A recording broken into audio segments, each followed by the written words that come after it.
नमस्कार। आज बात इंडिया गठबंधन और एनडीए गठबंधन के बीच की करेंगे और देखना चाहेंगे कि क्या टेलीविजन चैनल पर आप ये पाएंगे कि केवल इंडिया गठबंधन से जुड़ी खबरें आ रही हैं। एनडीए गठबंधन को लेकर के कोई बात ही नहीं हो रही है। इसकी क्या वजह है? क्या एनडीए गठबंधन में सारी सीट शेयरिंग हो चुकी है? क्या एनडीए गठबंधन की तरफ कौन कितनी सीटों पर कहां लड़ेगा, सब बातचीत हो गई? कितनी बैठकें हुई हैं इंडिया गठबंधन एनडीए गठबंधन की? कितनी बैठकें हुई हैं जिसमें सारे लोग सम्मिलित होकर के अपने-अपने गठबंधन की चिंता को साझा कर चुके हों? और वहीं दूसरी तरफ लगातार इंडिया गठबंधन विपक्षी दलों के गठबंधन पर रोज आप टेलीविजन चैनल पर कोई न कोई खबर देखेंगे, जिनमें से 90% खबरें उनके उन पहलुओं पर होती हैं जिनसे कि यह साबित किया जाए कि गठबंधन तो फेल हो रहा है साहब, गठबंधन तो कामयाब नहीं होता दिख रहा है, गठबंधन तो अब गिरा कि तब गिरा, अब खत्म हुआ कि अब टूटा। और थोड़ी बहुत खबरें ये होंगी कि चलो भाई गठबंधन हो गया, प्रेस कॉन्फ्रेंस हो गई, सीटों का बंटवारा हो गया।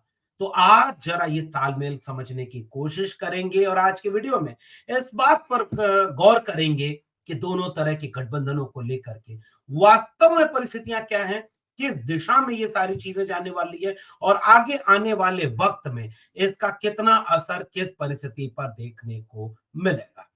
इसलिए आज सबसे पहले बात एनडीए गठबंधन पर। एनडीए गठबंधन को लेकर के जो पेचीदगियां हैं, जो मुश्किलें हैं, जो परेशानियां हैं, इन चीजों पर आज अगर हम बात करें तो इंडिया गठबंधन ने अपनी तमाम मुश्किलों, तमाम परेशानियों और तमाम दुविधाओं से आगे बढ़ करके अपने समीकरणों को साधते हुए यह कोशिश करने में कामयाबी हासिल कर ली है कि वे कैसे गठबंधन को कामयाब करेंगे और गठबंधन के जरिए कल तक जो समझा जा रहा था, उस कल तक के समझने की उम्मीद में कि गठबंधन यूपी में भी टूट जाएगा, गठबंधन बिहार में टूट ही गया, बंगाल में ममता बनर्जी वैसे ही अलग हो चुकी हैं। अब यहाँ पर कोई गठबंधन जैसी चीज नजर नहीं आ रही है। लेकिन पिछले दिनों हुए डेवलपमेंट में, पिछले दिनों हुए घटनाक्रम के जरिए अगर इस बात को समझने की कोशिश करेंगे तो आप पाएंगे कि बिहार में गठबंधन टूटा बेशक, लेकिन बिहार में तेजस्वी यादव अपनी जन विश्वास यात्रा लेकर जब सड़क पर उतरे, जब भारत जोड़ो न्याय यात्रा राहुल गांधी लेकर बिहार पहुंचे तो उनकी ड्राइविंग सीट पर सड़क पर उतर करके तेजस्वी यादव ने एक समर्थन दिखाया और एक एकजुटता का प्रदर्शन किया। उत्तर प्रदेश में लगातार इस बात के कयास लगाए जा रहे थे कि उत्तर प्रदेश में गठबंधन नहीं होगा, लेकिन वो गठबंधन हुआ और उत्तर प्रदेश में आगरा में कल एक बड़ी तस्वीर परसों देखने को मिले कि राहुल गांधी और प्रियंका गांधी के साथ भारत जोड़ो न्याय यात्रा में अखिलेश यादव अपने पूरे लाव लश्कर, पूरे दमखम के साथ शामिल होते हैं। इंडिया गठबंधन एक दिशा में आगे बढ़ जाता है। बात अगर करें कि आम आदमी पार्टी और कांग्रेस पार्टी के बीच गठबंधन की, तो उसका प्रेस कॉन्फ्रेंस करके ऐलान किया जा चुका है।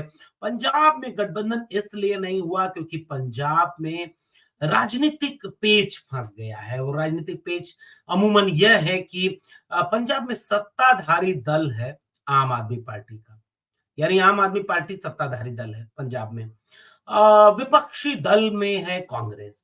तो सीधे सीधे 1-to-1 मामला है।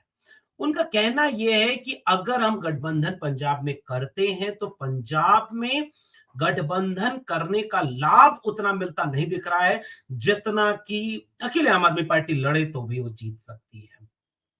लेकिन इस बात से नुकसान होने की बजाय यह कोशिश की गई कि बाकी राज्यों में आम आदमी पार्टी के साथ क्या गठबंधन होगा, वो गठबंधन घोषित हो गया।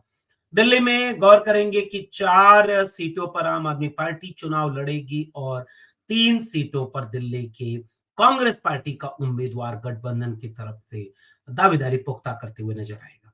हरियाणा में गठबंधन हुआ, गुजरात के एकाध सीटों को लेकर के तालमेल बना है।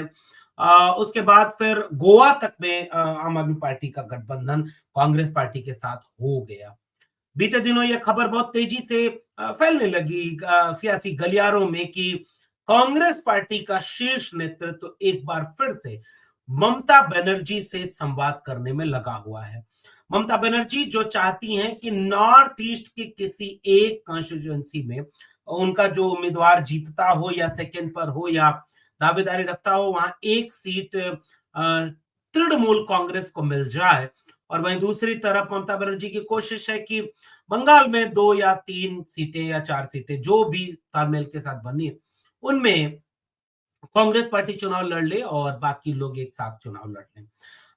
वहां की पेचीदगियों पर लगातार बात हो रही है, उसके समीकरण पर बात हो रही है और कोशिश की जा रही है कि बंगाल में भी वो गठबंधन कामयाब हो जाए। बात करें अगर दक्षिण भारत की, तो महाराष्ट्र में गठबंधन पहले से है महाविकास अघाड़ी। उसमें शरद पवार जो कि महाराष्ट्र में पिछले दिनों गया भी था और महाराष्ट्र को लेकर के लोगों के मन में एक अलग तस्वीर है, लेकिन आप गौर करेंगे कि महाराष्ट्र में जिस तरह की रवायत इस समय राजनीतिक पृष्ठभूमि में बनी हुई है, उसके मुताबिक अगर हम ये देखने की कोशिश करें कि कैसे महाराष्ट्र इन चीजों को लेकर समझना चाहता है, देखना चाहता है और इसका विश्लेषण करना चाहता है कि जिसने पार्टी तोड़ी, जिसने सरकार गिरा दी, उनको वोट मिलेगा या जिन्होंने सरकार बना ली, जो एकनाथ शिंदे वाली शिवसेना को ज्यादा वोट मिलेगा या उद्धव ठाकरे गुट को ज्यादा वोट मिलेगा। शरद पवार के फेवर में जनता खड़ी होगी या अजीत पवार, जिसको प्रधानमंत्री कहा करते थे कि जेल में जाइंग चक्की पीसिंग, और उसी अजीत पवार को बीजेपी के साथ गठबंधन कराते हैं और सरकार बनाने के लिए वो वहां पर साथ में खड़े हो जाते हैं। तो महाराष्ट्र में कांग्रेस के बड़े नेता पिछले दिनों अशोक चौहान, जो कि मुख्यमंत्री भी रहे और उन्होंने बीजेपी ज्वाइन कर ली और कारण गिनाते हुए तमाम तरह की कांग्रेस की गलतियों, कामियों और खामियों की तरफ इशारा किया और वो इशारा करते हुए ये चाहते थे कि इस बात पर सबका ध्यान आकृष्ट कराया जाए कि कांग्रेस पार्टी कमजोर होती जा रही है। लेकिन इसमें ग्राउंड रिपोर्टिंग ये कहती है कि जो महाविकास अघाड़ी है, जनता की सिंपैथी महाविकास अघाड़ी के साथ है और महाराष्ट्र में गठबंधन बहुत कामयाबी और पुख्ता तरीके से मजबूत होता हुआ दिख रहा है। अगर आप बात करेंगे मध्य प्रदेश की, तो कांग्रेस ने खजुराहो की सीट समाजवादी पार्टी के हिस्से सौंप दी है। बात करेंगे छत्तीसगढ़ और झारखंड की, तो झारखंड में ऑलरेडी एक गठबंधन है जिसकी सरकार चल रही है। बिहार में गठबंधन हुआ ही है। दक्षिण भारत की तरफ अगर और हम रुख करेंगे तो हम पाएंगे कि कर्नाटक में कांग्रेस पार्टी की सरकार है। जेडीएस भले ही बीजेपी के साथ खड़ी है क्योंकि वहां पर राजनीति थोड़े दूसरे ढंग से काम कर रही है। तमिलनाडु में स्टालिन की पार्टी बहुत मजबूत है और वो पुख्ता तरीके से इंडिया गठबंधन के साथ खड़ी है और वो वहां पर बहुत दावेदारी उसके बहुत मजबूत है। तेलंगाना में खुद कांग्रेस जीत चुकी है। बीआरएस जो कि जैसे कांग्रेस का झगड़ा था, उनके उनके पार्टी अब विपक्षी गठबंधन में शामिल हो गई है। इन तमाम समीकरणों को देखते हुए दक्षिण भारत तक, उत्तर से लेकर के दक्षिण तक, पिछले दिनों लगातार ये खबर आई कि जैसे ईडी और सीबीआई की कोशिश की जा रही है, गठबंधन कौन कर रहा है? गठबंधन अब हम लोग इंडिया गठबंधन के बाद अब हम बात करेंगे एनडीए गठबंधन की तरफ। एनडीए गठबंधन की तरफ बात करते हुए मोदी जी का एक वाक्य जरूर सामने आता है और बार बार वो याद दिलाता है क्योंकि वो सामान्य वाक्य नहीं है। वह वाक्य है कि एक अकेला सब पर भारी। इस तेवर के साथ बोला गया लोकतंत्र अपनी तरफ, घोषणा पत्र का कोई मतलब नहीं, इन मुद्दों पर बात की जरूरत ही नहीं। कौन सा वादा पूरा हुआ, कौन सा वादा नहीं पूरा हुआ, इसका कोई जवाब ही नहीं देना। बस एक अकेला सब पर भारी। और इस तेवर के साथ अकेले मोदी जी 400 पार करने का वादा कर रहे थे और मंदिर भी बन गया और वहीं बन गया। इसके बाद तो मीडिया, सोशल मीडिया आपके सामने भी लगातार एक माइंड गेम खास तरह का खेलेगी ताकि आपको ये मैसेज दिया जाए कि अब की बार तो 400 पार है। चुनाव खत्म हो गया, चुनाव में कोई एकजुटता है ही नहीं, विपक्षी दल कमजोर है, नीतीश जी बता के, नीतीश जी नाराज होकर चले गए। जो विपक्षी दलों को एकजुट करना चाह रहे थे, तो अब विपक्षी दलों में कुछ बचा नहीं है। लेकिन अगर ये सारी बातें सच होती तो फिर गठबंधन जो विपक्षी दलों का बन रहा था उसे तोड़ने की क्या जरूरत पड़ती। और यहीं से वह पेच, वह मुद्दा, वह समीकरण सामने आता दिख रहा है कि कैसे एनडीए में खलबली मची हुई है। उत्तर प्रदेश की बात करें तो एनडीए में एक मंत्री minister on waiting Om Prakash Rajbhar ji, अभी तक तय नहीं हो पा रहा है कि लोकसभा में कितनी सीटें मिलेंगी, मिलेंगी भी या नहीं मिलेंगी, या और उनका क्या रुख रहेगा। दूसरी तरफ अनुप्रिया पटेल जी को कितनी सीटें मिलेंगी, कितना क्या किसका समीकरण बनेगा, कितना बिगड़ेगा, इसको लेकर के लगातार एक पशोपेश की स्थिति एनडीए गठबंधन में बनी हुई है। एनडीए गठबंधन की बात करें तो वहां पर अभी सब कुछ चुप है, सब कुछ खामोश है। अंदर कोई गठबंधन की बैठक भी हो रही है या नहीं हो रही है, इसका भी किसी को पता नहीं है। इसलिए यह बात दीगर है कि कैसे इस चीज को समझा जाए। ईडी और सीबीआई को काम पर लगा दिया गया। आपका याद पता नहीं हो या न हो, आज आम आदमी पार्टी की तरफ से प्रेस कॉन्फ्रेंस करके कहा गया कि आम आदमी पार्टी के नेता अरविंद केजरीवाल के ऊपर यह दबाव डाला जा रहा है कि आप गठबंधन तोड़ दो, आप गठबंधन छोड़ दो, हम ईडी और सीबीआई से परेशान नहीं करेंगे। और अगर वो गठबंधन नहीं तोड़ते हैं, नहीं छोड़ते हैं साथ, तो उनके ऊपर ईडी के साथ साथ अब सीबीआई भी जांच करेगी। और सीबीआई जांच करने के बहाने हेमंत सोरेन की तरफ आम आदमी पार्टी के नेता अरविंद केजरीवाल को भी गिरफ्तार कर लिया जाएगा। वहीं दूसरी तरफ अगर आपको याद हो तो फारूक अब्दुल्ला जो नेशनल कॉन्फ्रेंस के लीडर है, उनके ऊपर ईडी जांच करने लगती है और फिर सुनने में यह आता है कि उनके ऊपर भी यह दबाव बनाया जा रहा है कि अगर आप गठबंधन में शामिल रहेंगे तो आपके ऊपर ईडी, सीबीआई और जेल मुकदमा। हालांकि कांग्रेस पार्टी की एक रैली होती है बंगलौर में और फारूक अब्दुल्ला अभी भी उस रैली में मल्लिकार्जुन खड़गे, लेफ्ट के सीताराम येचुरी, डी राजा समेत कई नेताओं के साथ कर्नाटक की विपक्षी दलों की रैली में शामिल हुए। और इस लिहाज से अगर हम बात करें तो एनडीए अपने गठबंधन को मजबूत करने के लिए क्या कोशिश कर रहा है, वह कोशिश उसके आनुषांगिक संगठन की भूमिका निभा रहे ईडी और सीबीआई कर रहे हैं। वही ईडी और सीबीआई जिसके बिना पर पिछले दिनों कोशिश की गई कि बिहार में राजनीतिक अस्थिरता का माहौल बना दिया जाए। वही ईडी और सीबीआई जिसके जरिए हेमंत सोरेन की सरकार को गिराने की कोशिश की गई थी और खुद हेमंत सोरेन को जेल में डाल दिया गया है। वही ईडी और सीबीआई जो अरविंद केजरीवाल को गठबंधन तोड़ने के लिए मजबूर कर रही थी। वही ईडी और सीबीआई जो महाराष्ट्र में गठबंधन तोड़ने के लिए मजबूर कर रही है। वही ईडी और सीबीआई जो दक्षिण भारत के कई नेताओं के पीछे पड़ी हुई है। न्यूज लॉन्ड्री की रिपोर्ट आती है और तहलका मचता है कि लगभग 30 ऐसी कंपनियां हैं जिन कंपनियों को यह देखा गया कि उसने भारतीय जनता पार्टी को कोई चंदा नहीं दिया पिछले लंबे समय से, और अगर उन्होंने भारतीय जनता पार्टी को कोई चंदा नहीं दिया है तो उस चंदे न देने के नाते उनके ऊपर कई तरह की जांच बैठाने और कई तरह के मुकदमों में उन्हें फंसाने की कोशिश शुरू कर दी गई। और इसके लिए वह सब कुछ किया गया कि जो सारा का सारा मामला है वह मामला फंस जाए कि आप गलत कर रहे हैं।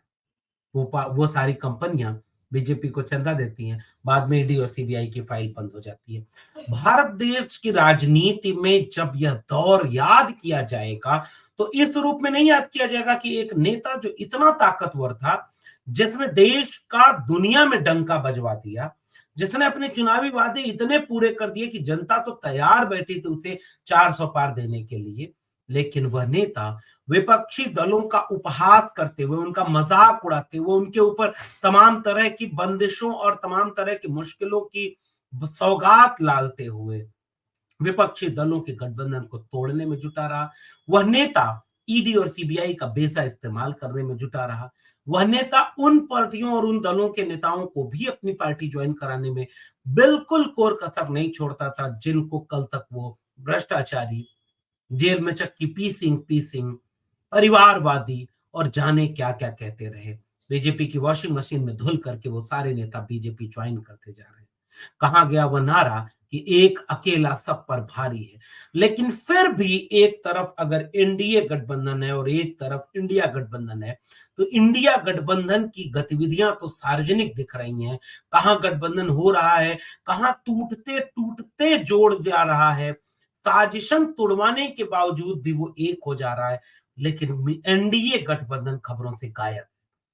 क्या अकेला एक शेर सबको एक पर्ची पर बनाकर दे देगा कि जाओ तुमको जो दिया वही काम करना है। या वहां कोई लोकतंत्र नहीं बचा? क्या वहां कोई ऐसी परंपरा नहीं बची कि गठबंधन की कोई बैठक हुआ करे या गठबंधन की कोई लोकतांत्रिक प्रक्रिया हुआ करे या कोई तो सुगबुगाहट हो कि वहां कैसे चीजें आगे बढ़ती जा रही हैं?